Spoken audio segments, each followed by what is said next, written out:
मोहम्मद बिन कासिम को 3 बार हराने वाले राजा दाहिर का नाम हमारी किसी स्कूल या कॉलेज की किताबों में नहीं दिया गया है।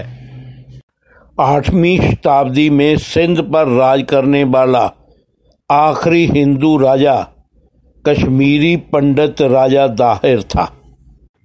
राजा दाहिर के आखिरी शब्द थे कि अगर लड़ाई में मैं वीर गति को प्राप्त हो गया तो भारत की आने वाली नस्लें सदा मुझे याद रखेंगी।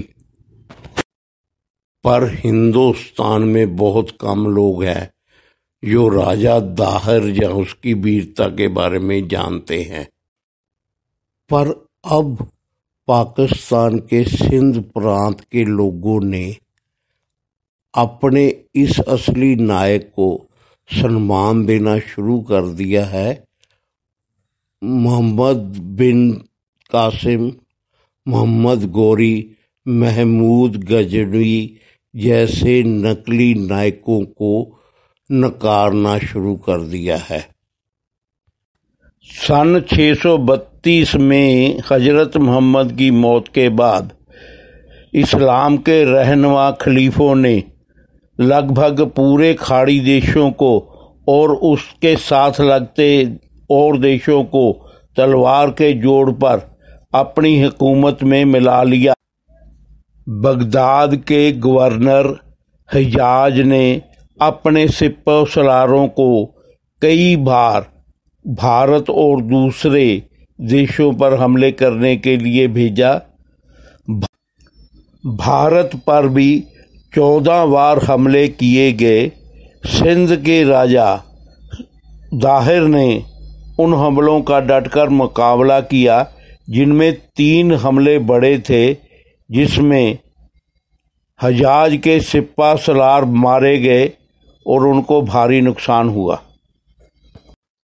अब हजाज ने मोहम्मद बिन कासिम, जो उसका भतीजा भी था और दामाद भी था, उसको सिंध पर हमला करने के लिए भेजा। कुछ लालची और गद्दार लोगों के कारण बड़ी वीरता के साथ लड़ने के बावजूद भी राजा दाहिर इस युद्ध में वीर गति को प्राप्त हुए। राजा दाहिर के मरने के बाद उसकी महारानी ने भी देवल के किले में तब तक युद्ध जारी रखा जब तक कि उनके पास खाने पीने का सारा सामान खत्म नहीं हो गया।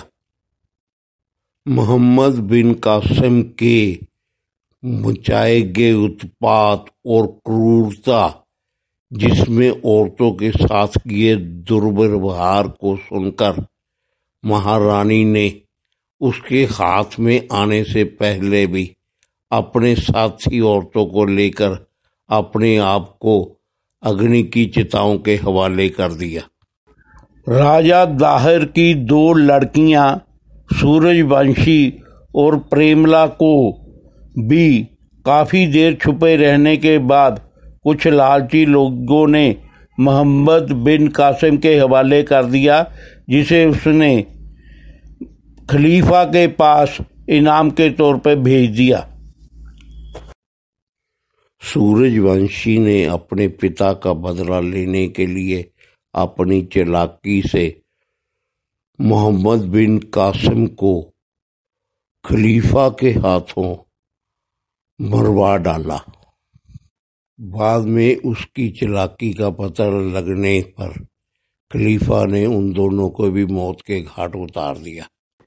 इस प्रकार अपना पूरा परिवार अपने देश की खातिर बलिदान कर देने वाले बलिदानी राजा दाहिर को भारतवासियों को सदा याद रखना चाहिए।